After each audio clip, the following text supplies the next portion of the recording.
Continuamos con la tercera parte de nuestra serie sobre el libro de Nehemías, un líder de Dios, un hombre que nos aporta grandes ejemplos y sobre todas las cosas nos revela, como en esta noche lo vamos a ver, la forma en la que nosotros debemos orar.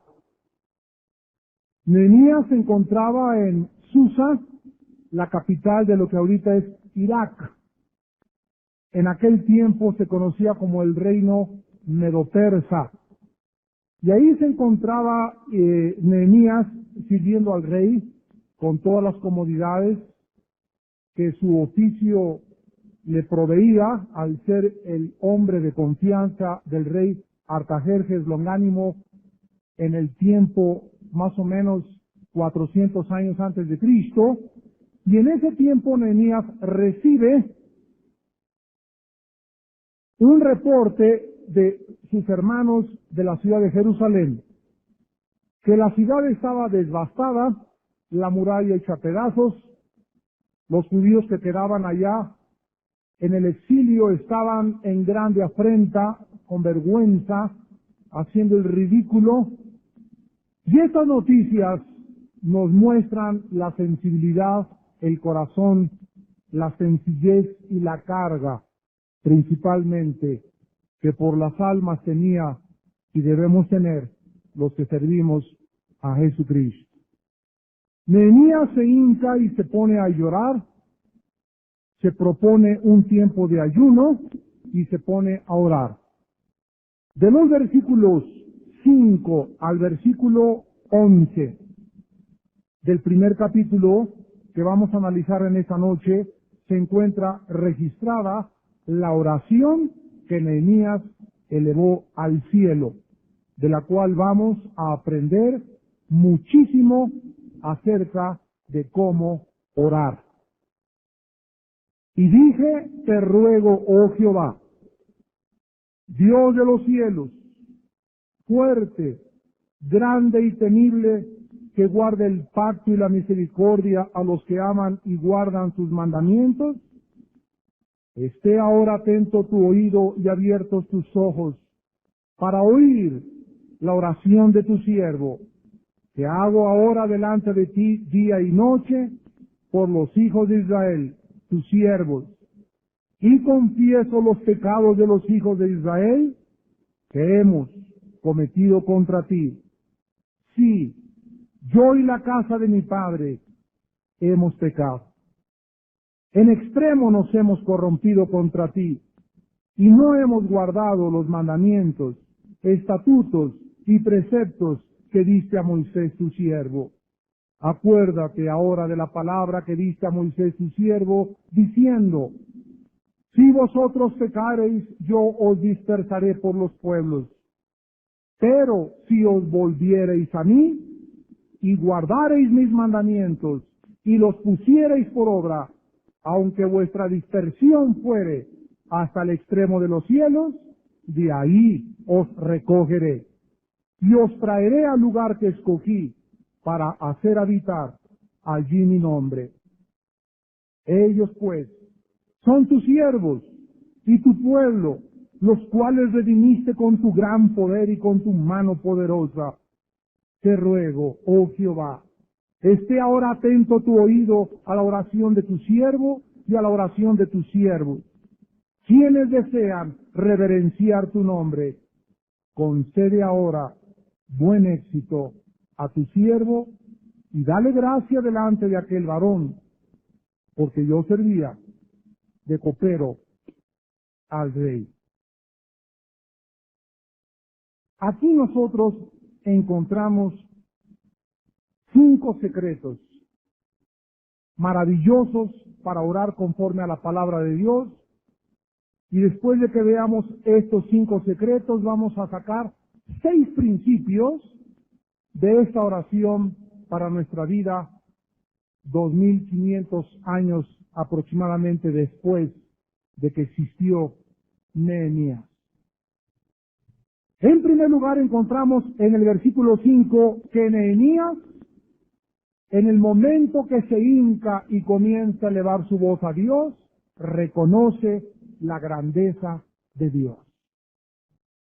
Te ruego, oh Jehová, Dios de los cielos, fuerte, grande y temible.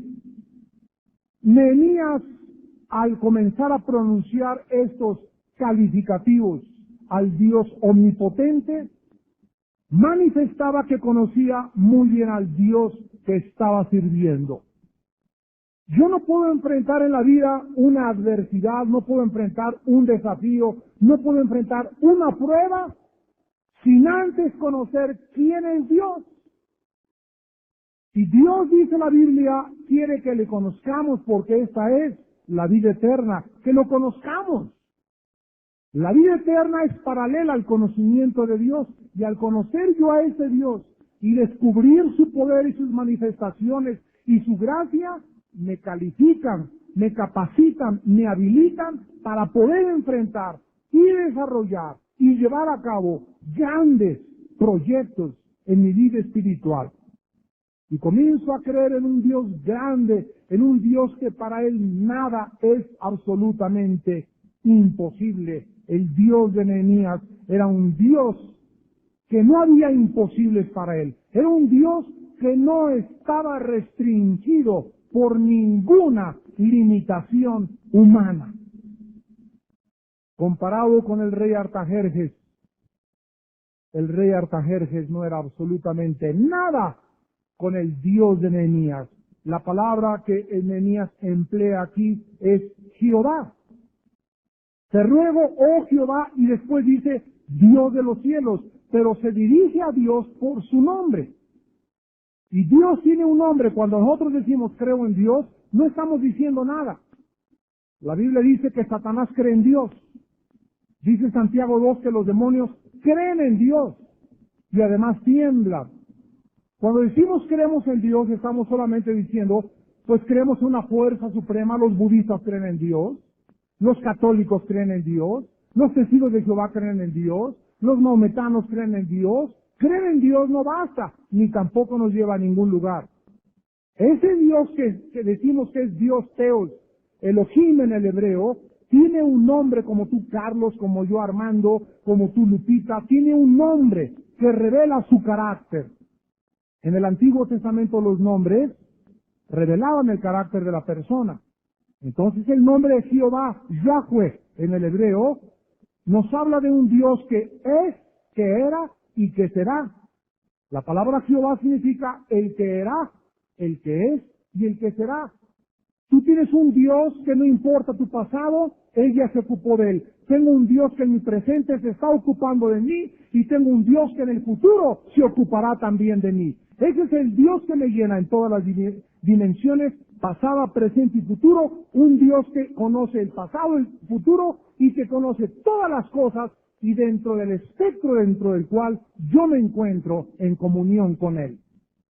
Qué importante es al acercarnos a Dios y al orar a Dios, recordar su grandeza, su poder y lo omnipotente y lo poderoso que Él es.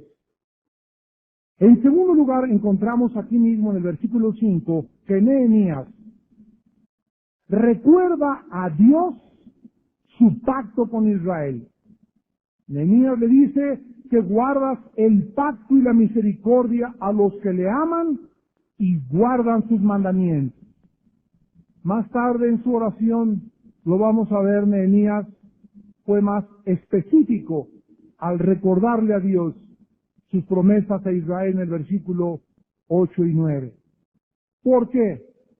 ¿Por qué Nehemías le recuerda a Dios y le dice, te acuerdo de aquello, no te voy a olvidar, ¿Cómo es posible que un hombre aquí abajo en la tierra pueda levantar y decir a Dios, te recuerdo que tú dijiste esto? ¿Qué acaso el Dios del cielo se le olvidan las cosas? De ninguna manera. Sin embargo, la Biblia nos revela que a Dios le place, a Dios le agrada escuchar que cuando sus hijos están orando, le recuerden sus promesas, porque en el momento en que tú le dices, recuerdo, Señor, esa promesa, serás salvo tú y tu casa, en ese momento Dios le agrada que tú le recuerdes, porque tú demuestras al recordarle que escuchaste y que conoces sus promesas. Esa es la razón por la cual cuando oramos podemos decir válidamente, Señor, te recuerdo que en el Salmo 91 dice, plaga no tocará mi morada. A Dios le agrada que nosotros conozcamos su palabra. Y al decirle a Dios que recuerdo esto, le estamos diciendo, Señor, conozco tu palabra y me estoy acercando a ti conforme a lo que tú me has prometido. En el caso de Nehemías indicaba que no todos los judíos habían olvidado las promesas de Dios. En tercer lugar, en el versículo 6 y 7, Nehemías confiesa el pecado de Israel como si fuera suyo. Y le dice, esté ahora atento tu oído y abierto tus ojos para oír la oración de tu siervo, que hago ahora delante de ti día y noche por los hijos de Israel tus siervos, y confieso los pecados de los hijos de Israel que hemos cometido contra ti. Sí, yo y la casa de mi padre hemos pecado. En extremo nos hemos corrompido contra ti y no hemos guardado los mandamientos, estatutos y preceptos que diste a Moisés tu siervo. Nehemías conocía muy bien que cuando Dios ve el pecado en el campamento de sus hijos, Dios ve el pecado como algo que nos afecta a todos. En el capítulo 7 del libro de Josué,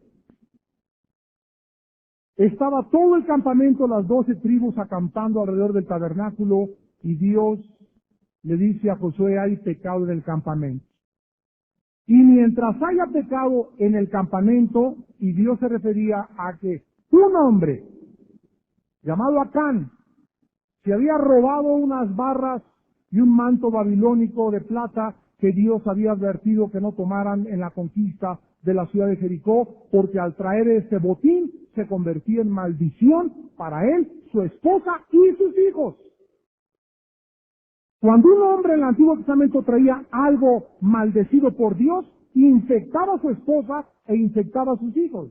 Es como en el Nuevo Testamento, si tú llevas a tu casa la revista Playboy, abres un boquete tremendo a los demonios, donde entran a tu casa y atacan a tu esposa y atacan a tus hijos. ¿Por qué? ¿Qué culpa tienen ellos?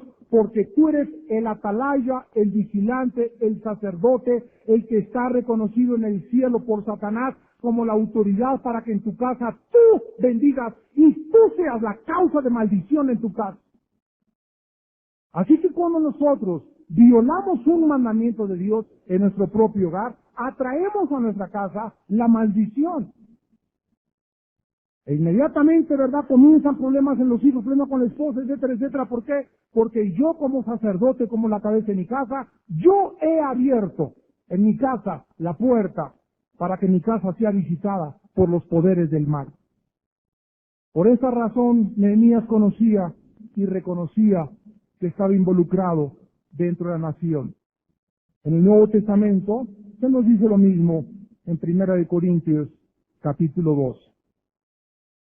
Aquí nos dice el apóstol Pablo en el versículo 14 al 21 estas palabras. 1 Corintios 12, 14 al 21. Además el cuerpo, o sea la iglesia, no es un solo miembro sino muchos.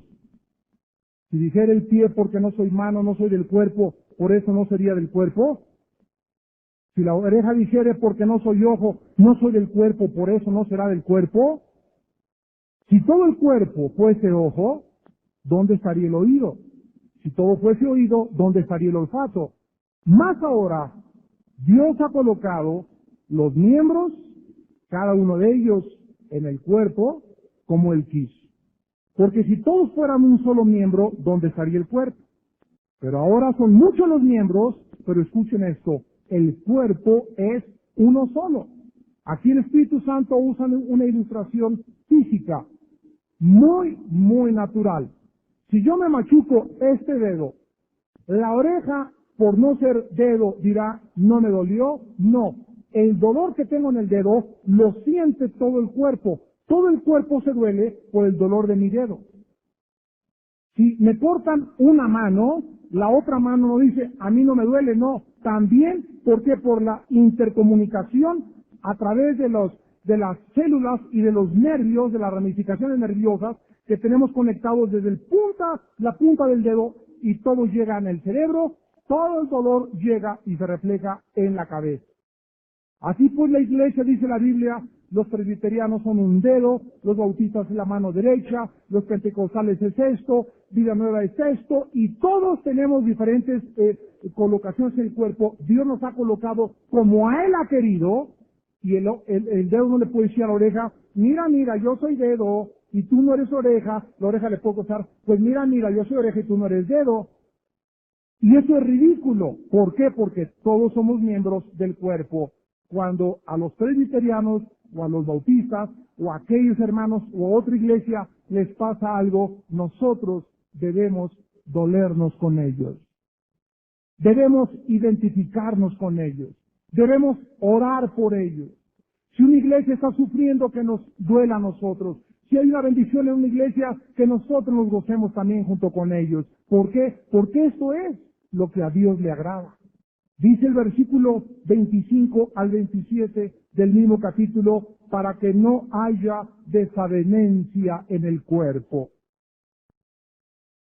sino que los miembros todos se preocupen los unos por los otros, de manera que si un miembro padece, ¿qué cosa? Todos los miembros se duelen con él. ¿Es así esto? En la realidad, desgraciadamente, no es así. El otro día, platicando con unos hermanos, pudimos confesar, y creo que es la verdad. Ahorita hay tanta división en el cuerpo de Cristo, que yo pienso con toda mi alma que lo único que nos va a volver a unir va a ser la persecución. Yo no veo ninguna otra manera de unirnos más que a través de una grande persecución, que ya no tarda en venir sobre nosotros. En cuarto lugar, Nehemías le recordó a Dios su promesa a Moisés en los versículos del 8 al 10. Acuérdate de la palabra que le diste a Moisés tu siervo, diciendo, si ustedes pecan, yo los voy a dispersar por todos lados. Pero si ustedes se vuelven a mí y guardan mis mandamientos y los ponen por obra, aunque estés en México, en Etiopía, no importa dónde estés, hasta el extremo de los cielos, de allí los recogeré y los traeré al lugar que escogí para hacer habitar allí mi nombre. ¿Cuál es ese lugar? Todos lo sabemos, la ciudad de Jerusalén. Nehemías estaba citando Levítico 26 y Deuteronomio capítulo 30, donde Dios le dijo a Moisés, si desobedecen, van a caer cautivos y van a ser llevados a tierra extraña. Cuando se termine la cautividad que yo dictamine en contra de ustedes, si ustedes se arrepienten, los regreso a Israel, su tierra. En los tiempos de Nehemías, esto no se había cumplido. ¿Y no es acaso la misma promesa a nosotros, bajo el nuevo pacto de sangre con Jesucristo? Dios te dice, hijo mío, si te vas a Cancún y te portas mal y te vas a las discos y te vas a Acapulco, si te vas a Europa, si me abandonas, no importa dónde estés, y pecas y te rebelas en contra de mí, no importa dónde estés, si desde ese lugar tú te arrepientes, si tú te vuelves a mí con todo tu corazón, yo te hago que tú regreses para que dentro de tu vida y dentro de tu corazón vuelvas a tener comunión conmigo, porque la sangre de Cristo nos limpia de todo pecado. Tenemos que recordar eso. Si Nehemías no le hubiera recordado esto a Dios, ahí se hubiera quedado lamentándose, pero Nehemías conocía la palabra de Dios, conocía las promesas de Dios. Tú le dijiste a Moisés esto, que si nos rebelábamos, tú nos perdonabas. Y el cristiano tienes que hacer lo mismo con Dios. No tienes por qué quedarte atormentado por el pecado y que me siento hipócrita, ya Dios no me quiere, ya para qué voy a la iglesia, van a decir todos soy hipócrita, ya no vale la pena. No, no importa que hayas caído, levántate. Recuerda que la palabra de Dios dice, si confesamos nuestros pecados, Él es fiel y justo para perdonarnos y limpiarnos de toda maldad. Entonces un cristiano que conoce a Dios le recuerda ahí en el pozo de la desesperación, sí, Señor, he pecado, he hecho lo malo delante de tus ojos, me he rebelado contra mis padres, he hecho esto, aquello, pero te recuerdo, Señor, lo que tú me dijiste, que si yo confieso mi pecado, tú me limpias y me levanto en el nombre de Jesucristo. Y es cuando nosotros podemos comenzar a vivir verdaderamente en victoria. Y finalmente en el versículo 11, le pide gracia para su proyecto. Te ruego, oh Jehová, esté ahora atento tu oído a la oración de tu siervo y a la oración de tus siervos, quienes desean reverenciar tu nombre. Concede ahora buen éxito a tu siervo y dame gracia, o dale gracia, delante de aquel varón, o sea, del rey.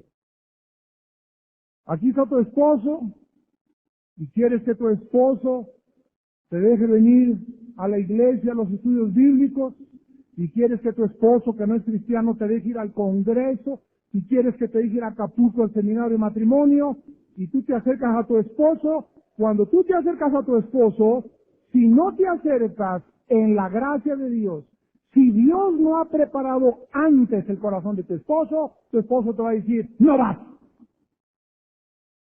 Aquí se me queda refundida en su covacha. A trapear y a barrer. Si tú quieres un permiso de tu jefe, porque voy a ir a Acapulco y necesito, y mi jefe es muy enojón y me le acerco. ¿Cómo que ni te le acercas? ¿Cómo que ni te le acercas a tu esposo ni a tu jefe? Y el Dios omnipotente, poderoso, ¿no es el Dios de toda gracia? ¿No es aquel que dice en Proverbios capítulo 3, 10 al 11, guarda mis palabras, átalas como una piedra a tu cuello y entonces hallarás gracia delante de mí y de los hombres? Ese Dios de la Biblia nos dice que si nosotros vivimos en la palabra y conocemos la palabra y nos podemos orar, Padre, yo te recuerdo tu gracia. Oh, mañana tengo que hablar con el jefe de mi trabajo y pedirle permiso para que me deje. Oh, mañana tengo que hablar con mi esposo y necesito que me dé permiso a mi esposo. Señor, dame gracia para que cuando yo me presente, tú toques el corazón, de acuerdo a Proverbios 21:1, que el corazón de los reyes, el corazón de los humanos, están como los repartimientos de las aguas en las manos de Jehová. Sin la gracia de Dios, nunca llevaremos a cabo ningún proyecto. Necesitamos que Dios nos dé gracia con los demás. Vamos pues a ver los 6 principios de esta oración, porque hasta este momento hemos descubierto la integridad, el corazón, la sensibilidad, la falta de egoísmo, la intensa compasión y la enorme carga de Nehemías por sus hermanos en la fe.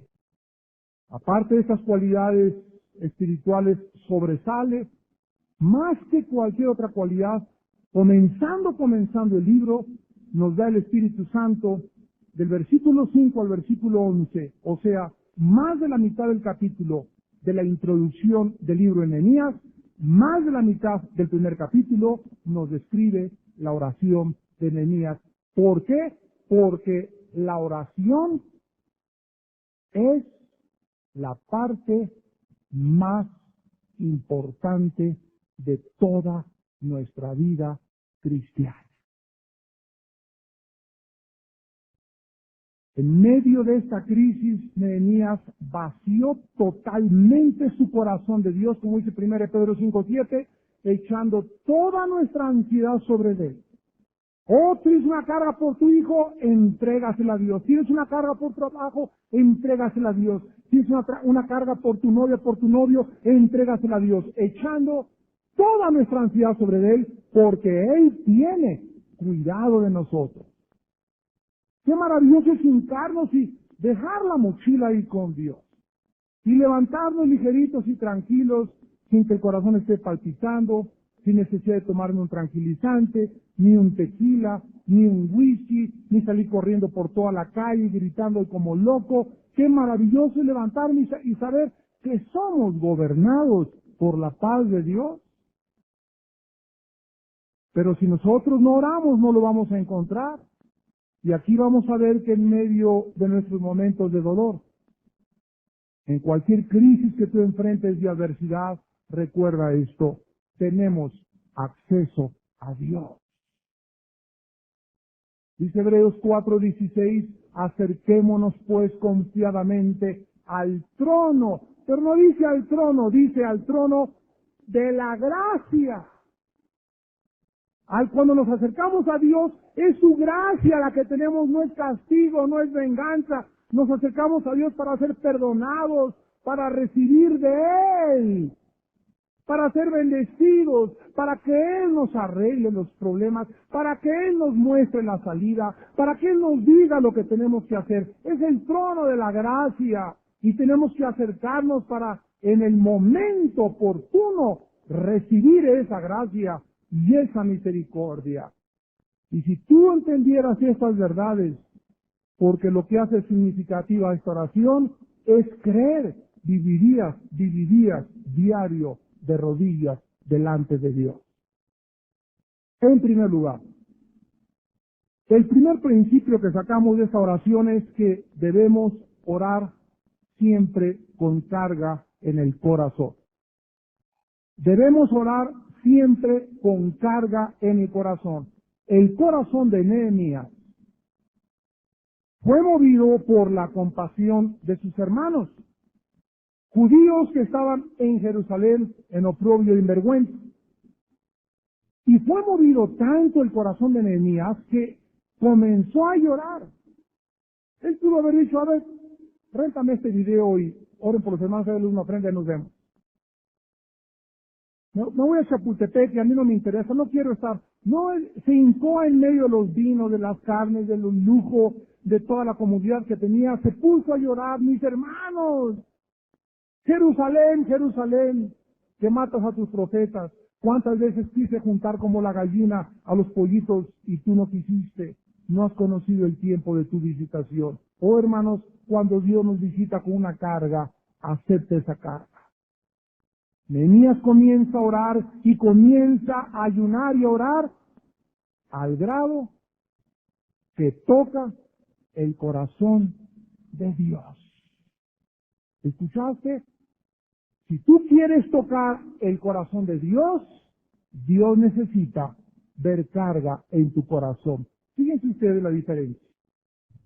Padre, te pido por mi hijo Pepe. Sálvalo. Jesucito mío. Amén. En nombre del Padre y del Espíritu Santo.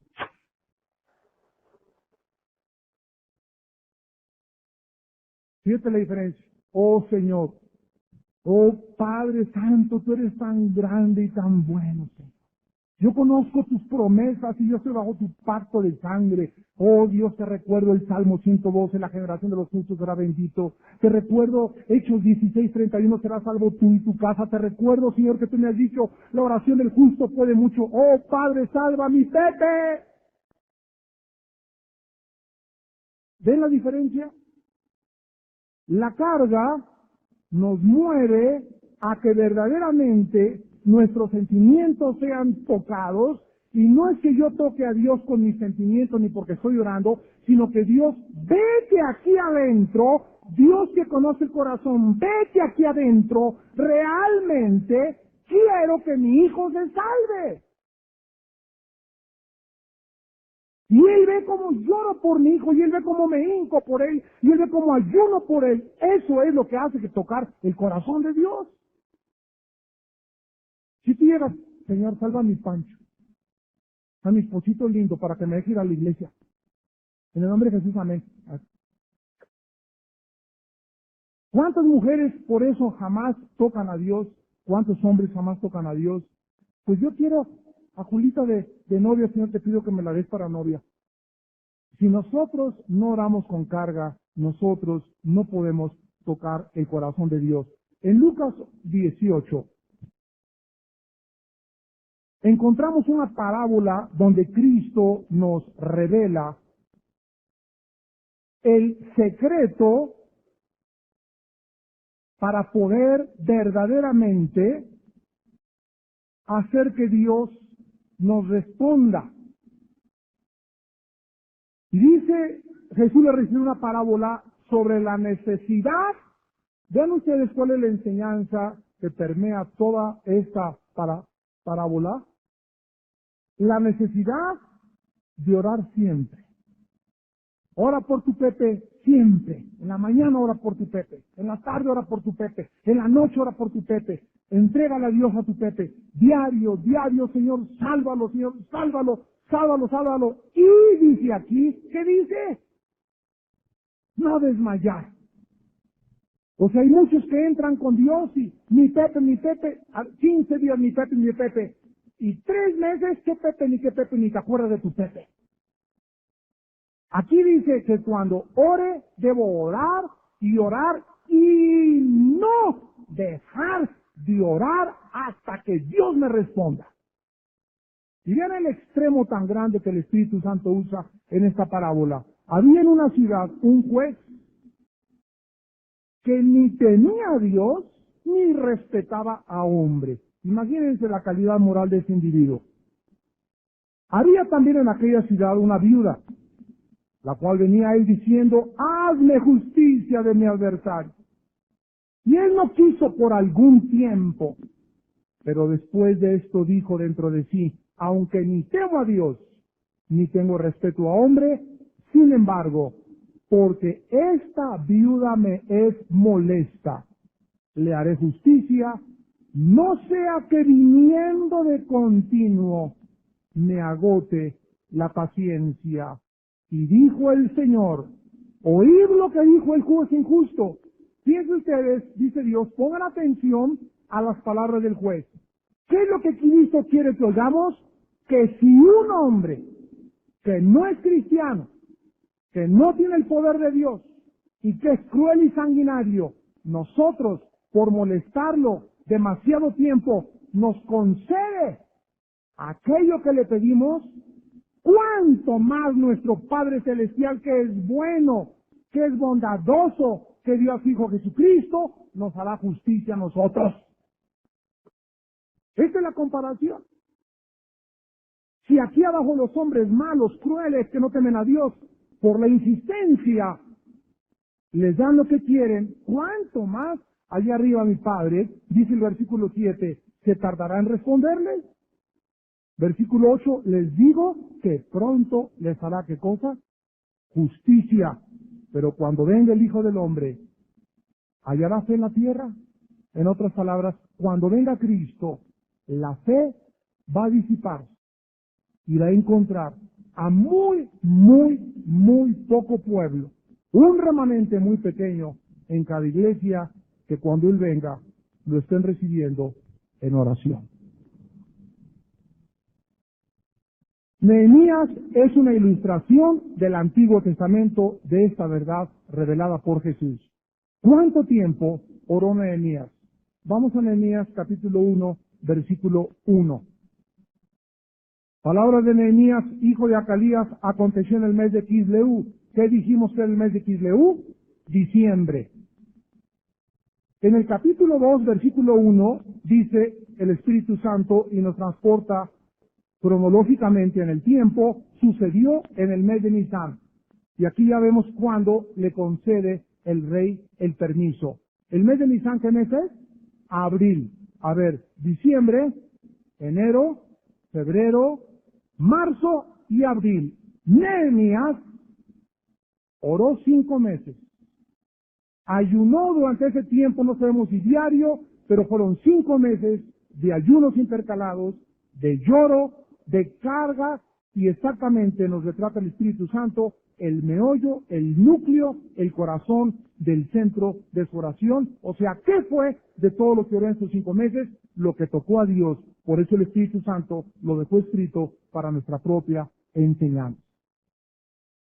En segundo lugar, la oración aprendemos no solamente debe ser orada con carga, sino en segundo lugar debe ser nuestra prioridad sobre cualquier otra cosa que tengamos que hacer. No antepongas la oración a los aeróbics, a lavarte los dientes, a la escuela, al trabajo. La oración es antes que cualquier cosa en nuestra vida. Antes que cualquier cosa es la oración. Disciplina tu vida para levantarte temprano y orar.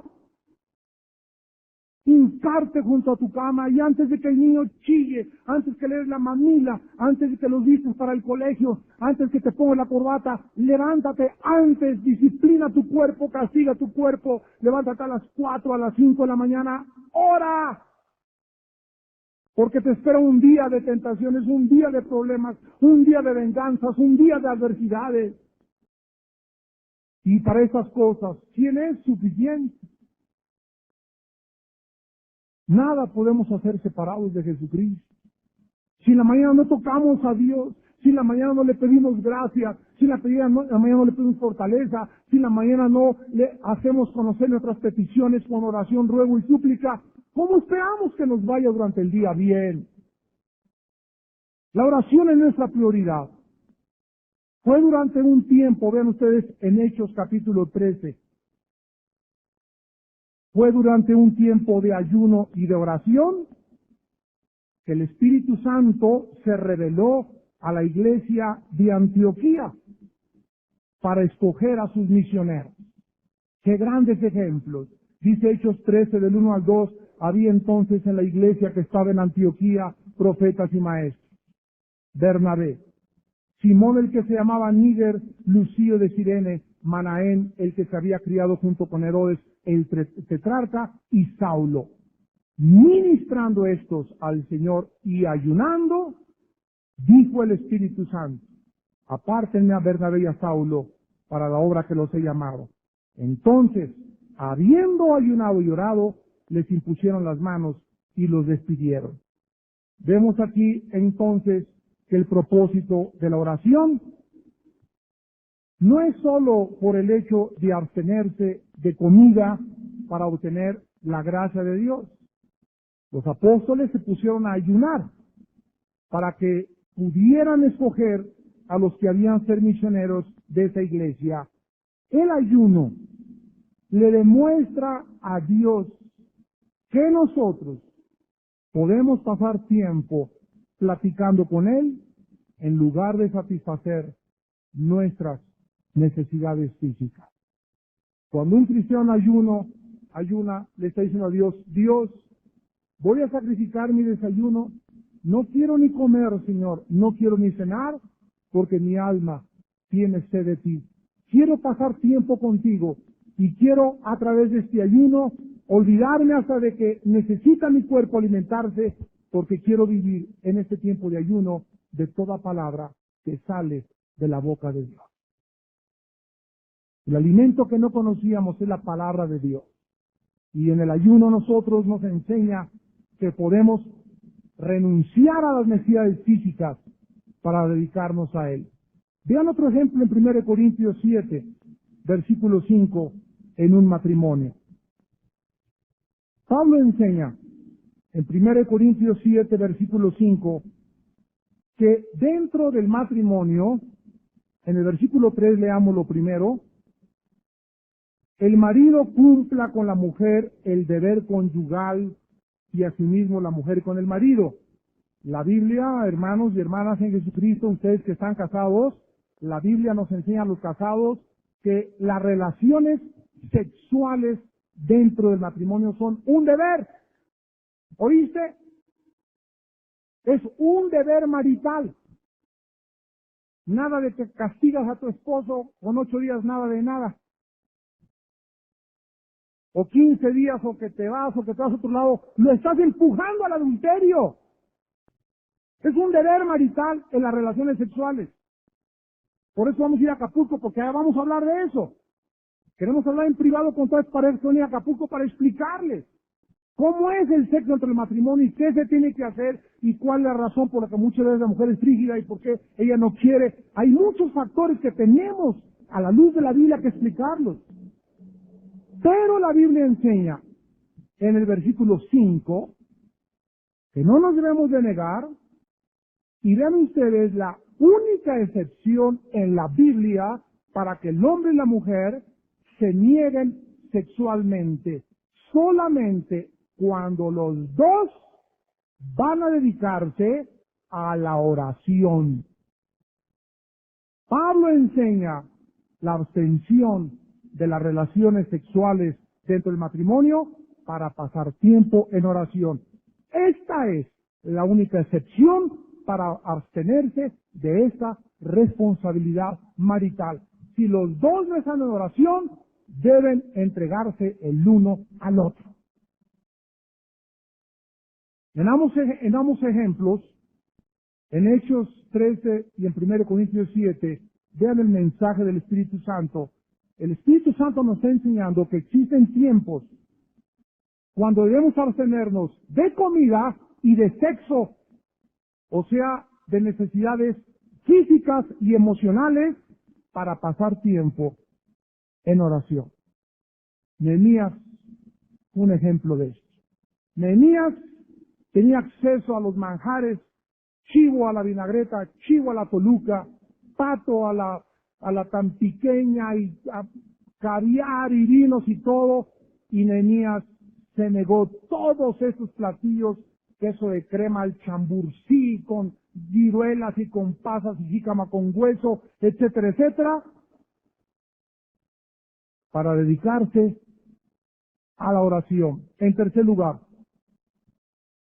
cuando oremos debemos recordar que es imprescindible estar conscientes de la grandeza y el poder de Dios. Puesto que Dios es el Rey del universo, está bien que tú te acerques, papi, abba, padre, lo que tú quieras, pero a tu papá no te le acercas y le dices, ese es mi carnal, ¿verdad? Hay confianza con tu papá, pero hay respeto. Entonces hay muchos que le dicen, ese es mi brother Jesús, ese es mi hermanito Jesús, y creen que porque es nuestro hermano, se le falta el respeto. La Biblia dice en 1 Pedro 2 que debemos honrar al rey, honrar a los gobernantes. Esta palabra honrar, en el griego significa darle el valor correspondiente. Por ejemplo, ahora en el informe del presidente Zedillo, estamos enterados que pasó ahí un diputado de un partido político y se puso una máscara de puerco. Y esto es antibíblico, esto es anticívico, esto es anticonstitucional y esto no es correcto, porque el presidente merece un respeto.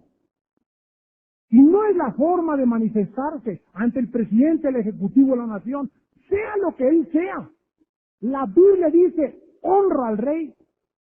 O sea, dale el valor que le corresponde. Él como autoridad de la nación merece nuestro respeto. Y cuando esto se relaja en el mismo recinto legislativo donde se lleva a cabo esto, y a este hombre no se le castiga, de veras estamos en problemas graves en la nación. Porque ese hombre, ¿verdad?, merecía, él tiene todo el derecho a manifestarse, pero no en la forma irrespetuosa que lo hizo. Él debe estar en la cárcel. Debe haber penas grandes, porque no se le puede faltar el respeto. Debe haber ahí militares que se encargan de guardar el orden, porque el presidente tiene todo el derecho de hablar, que diga mentiras, que diga la verdad, pero nadie puede interpelarlo, a no ser que sea a través de las vías jurídicas, legales, establecidas en el Código, en la Constitución. Pero vean ustedes lo que nosotros, por ser cristianos, sabemos, y lo que la gente por no ser cristiana no sabe. La Biblia nos muestra que al acercarnos a Dios, Padre Santo, que estás en el cielo, santificado sea tu nombre. Recuerda a quién te estás acercando. No lo malinterpretemos.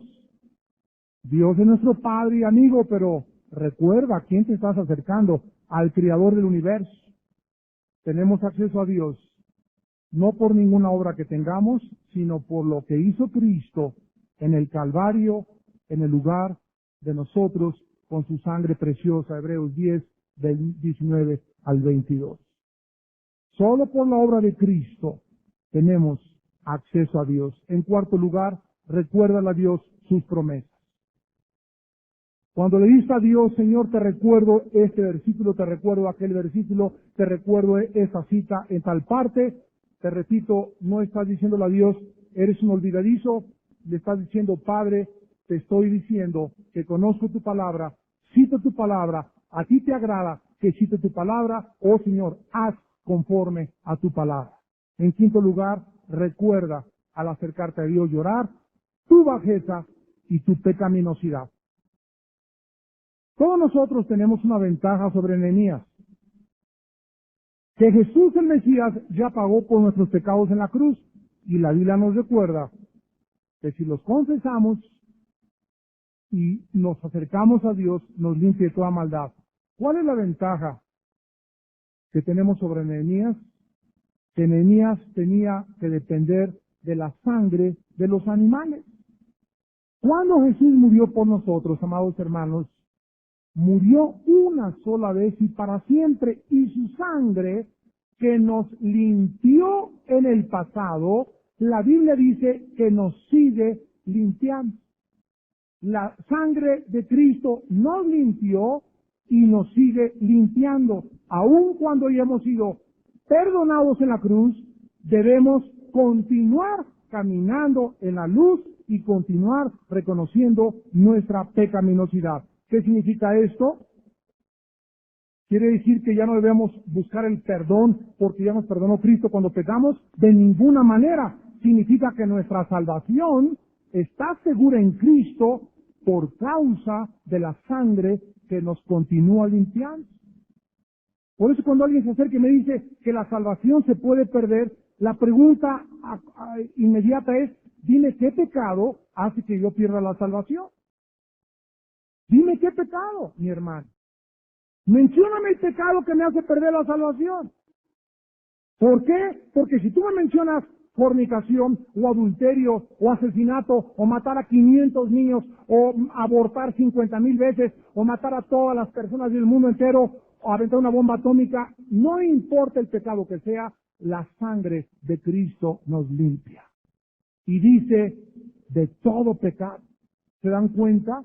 Entonces, ¿qué pecado es el que me hace perder la salvación? Si la sangre de Cristo, no importa el pecado que haga, me limpia de toda maldad.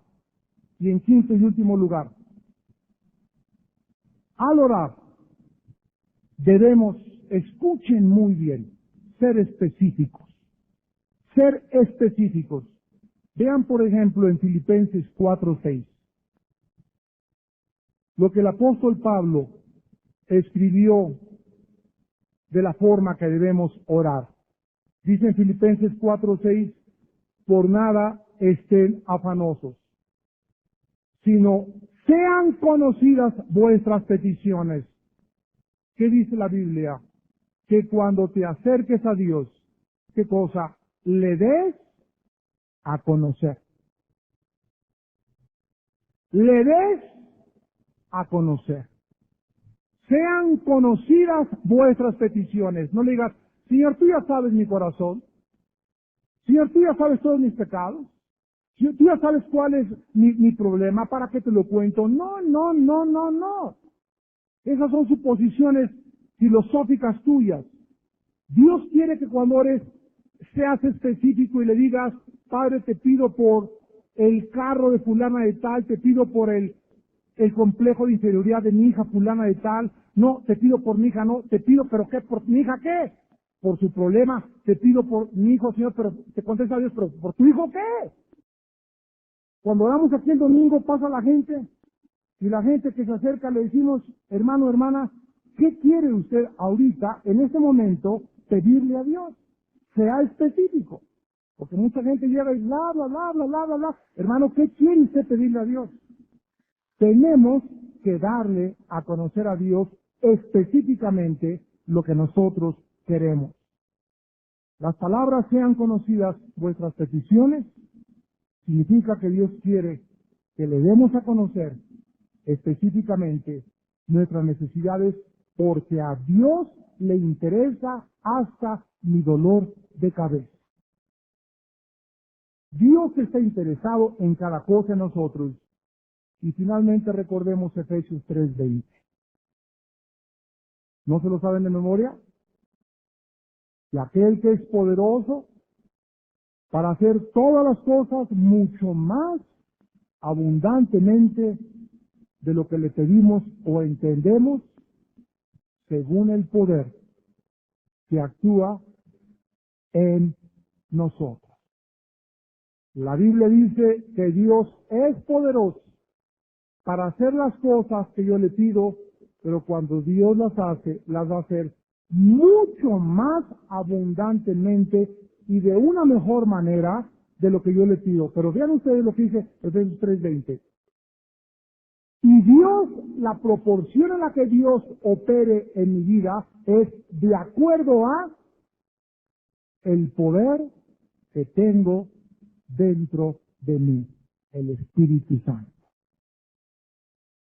Así que tú y yo tenemos el poder, tú y yo tenemos al Espíritu Santo. No le digas, Señor, dame más poder. Señor, el poder está dentro de mí. Dios trabaja de adentro hacia afuera. El diablo trabaja de afuera hacia adentro. Tú le pides a Dios, Señor, el poder que está dentro de mí, que salga y que explote la bomba. Y explota la bomba cuando no hay nada que impida que explote el poder de Dios. Lo único que impide que explote el poder de Dios es el pecado.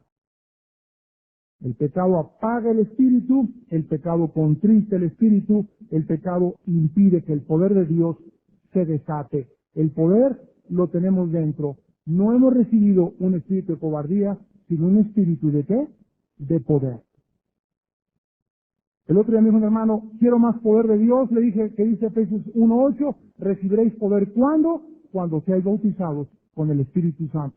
Cuando fuiste bautizado con el Espíritu Santo, recibiste el poder de Dios. Ahora ese poder, permítele salir y manifestarse dentro de ti a través de tu consagración.